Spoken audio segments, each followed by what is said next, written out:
Salut tout le monde. Alors, nouvelle formule. Frank, le son, il est bon? Ouais, OK. La toune.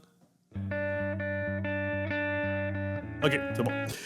Nouvelle formule à partir de maintenant. Ce qu'on va faire, au lieu de mettre 3 teasers chaque semaine, les jeudis, vendredis, samedis, et puis lancer l'épisode le dimanche sur le Patreon, le vent d'en face, on a décidé de changer ça un peu parce qu'on s'est rendu compte que les gens aiment ça quand je leur parle directement. Et puis aussi qu'on reçoit de plus en plus de messages. Puis là, c'est le fun. Là, je m'assois le soir et je réponds, mais je trouve ça le fun d'en faire des lives. Fait que je vais lire des messages super intéressants. D'autres qui sont un peu moins, mais crime, c'est ça la vie. Alors, je vais vous lire des bons et des messages un peu moins bons. Alors, les lundis, mardis, ce qu'on va faire, on va répondre à des courriels, des messages via les réseaux sociaux, via Patreon, en privé ou sous mes publications. Je vais en lire une couple. Et ensuite, autour de mercredi, jeudi, vendredi, ce qu'on fera, je vais faire un genre de teaser de ce qui s'en vient. Je vais parler moi-même de l'invité qui s'en vient dimanche. Je vais vous décrire un peu ça va être quoi, puis ça va être un peu un voici ce qui s'en vient. Ça se dit, ça? Et puis, le samedi, on va... vendredi ou samedi, Frank, un des deux, là. On verra, là, tout dépendant de ce qu'on a posté. On mettra le teaser de l'épisode qui s'en vient le lendemain, le dimanche. C'est peut-être pas clair, mais vous allez voir, à un moment donné, ça va être une routine, ça va décoller. Alors, voilà, je vais avec des messages. Je vais avec le premier, correcteur 8325YPN. C'est son nom. Il n'était pas devenu électricien, lui? Bon. Non, je ne suis pas devenu électricien. En fait, j'ai déjà dit en entrevue que ça ne me dérangerait pas un jour de retourner travailler avec mon frère parce que mon frère est électricien. Il avait sa compagnie à l'époque. Puis j'ai travaillé pendant des années avec mon frère, puis j'adorais ce métier-là. Puis je m'étais dit, un jour, ça ne me dérangerait pas. J'aime la compagnie avec mon frère. J'aime ça travailler avec des gars, ces chantiers, tout ça, pour avoir du plaisir. Mais non, mon frère est rendu pour Hydro-Québec depuis maintenant plusieurs années. La compagnie, elle est maintenant fermée. Il travaille pour Hydro. Il est super bien. Merci, bonsoir. Il travaille plus vendredi, tu sais comment que c'est. Fait que non, je suis pas devenu électricien. Mais j'ai fait plusieurs jobs, par exemple. Oh, je suis allé donner quelques coups de main. Je suis allé travailler dans une shop. J'ai classé des boîtes. Malheureusement, pour un ami qui est parti beaucoup trop tôt, qui sera le sujet d'un prochain podcast, je vais recevoir sa femme et sa fille. Mon ancien directeur de tournée, Éric Beauséjour, il avait parti une compagnie avec sa femme, puis je suis allé leur donner un coup de main. J'ai fait une quarantaine d'heures là, me rendre compte que je nuisais plus que d'autres choses. Fait que, non. J'ai lavé des vitres aussi avec un de mes chums. Une fois par semaine, je suis allé laver des vitres. Puis, ouais, ça, j'adore ça. Fait que, il n'y a pas de sous-métier. Moi, je suis content, j'aime ça. Puis, j'ai tout fait dans la vie. J'ai ramassé des fraises dans un champ à l'âge de 13 ans. Fait que, c'est pour moi qu'il va commencer à cracher sur... hein? Bon.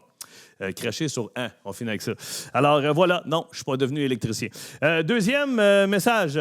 Malheureusement, lui, on n'a pas retrouvé le... J'ai eu un moton. Malheureusement, lui, on n'a pas retrouvé le message, mais c'était écrit mot pour mot. Christ, t'as bien vieilli. Honnêtement, ça, je ne sais pas quoi répondre. J'aimerais ça être Benjamin Button puis rajeunir. Mais en même temps, dans mon cas, j'aime mieux aller de l'avant puis vieillir. Parce que, bon, je pense que je suis rendu ailleurs dans ma vie. Et puis, oui, j'ai des rides, je porte des lunettes, puis désolé si j'ai vieilli. Si quelqu'un a un secret, venez m'écrire, ça va me faire plaisir. Des crèmes de nuit, j'imagine. Troisième message, lui, je l'adore. Si je pouvais en avoir plus comme lui, là. Gilles m'a écrit « Salut, Phil. » Salut, Gilles. Merci, Gilles, de venir m'écrire. Ça, c'est genre à mon père. J'en ai eu un autre, Laurence. Laurence est venue m'écrire via Patreon. Merci, Laurence est venue m'écrire. Juste un petit coucou de la petite voisine en arrière de chez vous à Fabreville qui te demandait toujours de venir me balancer dans ma cour. Dis-toi que le mauvais temps finit toujours par passer. Peu importe les erreurs et les fautes passées, l'important, c'est de se relever et de cheminer. Courage dans ton processus, Laurence. Salutations à toi, Laurence, à tes parents, à ton père, Alain. Je me souviens très bien de vous. Je me souviens de toi aussi. La headset était assez épaisse, mais je t'entendais quand même me crier 12 fois par jour. « Viens me balancer, Philippe! » Alors, ça m'a fait plaisir. Je suis content de voir que tu es rendu une femme accomplie et puis tu as des beaux enfants. Je suis content pour toi. Un autre message, c'est pas juste des beaux messages, vous allez voir, hein? Il y a un qui m'a écrit « Pourquoi je reçois tes affaires, toi, si j'ai rien demandé? » Mais ce qui me fascine, c'est la suite. Il y a des émoticônes, il y a 5 caca et 3 fuck you. Moi, ma question, c'est pourquoi plus de caca que de fuck you? peux juste me mettre ça kiff-kiff c'est la prochaine fois. Sinon, je vais écrire à Mark Zuckerberg. Là, je ne sais pas comment ça se fait, ça s'est ramassé sur ton Facebook. Là, je suis désolé. Tu m'envoies vraiment désolé. J'espère que ta vie continue de bien aller malgré ça. J'ai reçu un magnifique message. Merci Antoine Meunier. Le message est très long. Antoine te fait brailler ma blonde. Dans le bon sens. Antoine, honnêtement, je te remercie de ton message. En gros, c'est qu'en 2012, Antoine nous a écrit qu'il m'écoutait beaucoup à la radio dans le temps de Pierre Pagé et Mitsou. Chaque matin, il se rendait à sa job, puis une job qui le rongeait de l'intérieur. Il n'aimait pas ce qu'il faisait dans la vie, mais il dit tu trouvais quand même le moyen, crime, de me faire rire et tout ça, puis tu m'as donné beaucoup d'aide dans les moments les plus toughs. Et en 2017, après 30 jobs, 8 ans de dur labeur, il a décidé de faire confiance en lui, puis il dit j'ai écouté tes spectacles, d'avoir confiance en soi, tout ça, puis il dit je suis parti, puis je suis devenu photographe sportif, un rêve que j'avais depuis que j'ai 11 ans. Depuis, écoute, le gars a photographié les Canadiens, les Alouettes, les Blue Jays, les Cowboys fringants, le rappeur Fouki. Alors, il a fait plein d'événements sportifs et musicaux. Félicitations, mon Antoine. Tellement hot ton message que je pense que tu serais un bon sujet pour le vent d'en face. Alors, je te réécris très bientôt, puis tu pourrais être un de mes invités. Et je vais finir avec un dernier.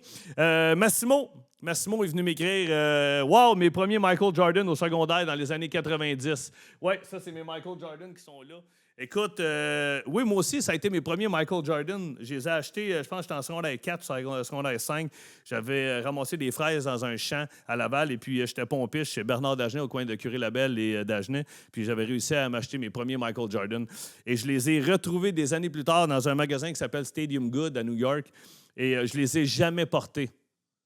Parce que, je trouve que c'est une pièce de collection. Alors, je les mets ici dans ma bibliothèque. Et 2, parce que ma blonde les trouve crissement laids. Puis elle veut pas que je les porte. Puis elle dit, ça serait le fun de tu vieillisses à un moment donné, tu peux porter des Michael Jordan. Alors, d'où la ligne du gars un peu plus haut, Chris t'a bien vieilli.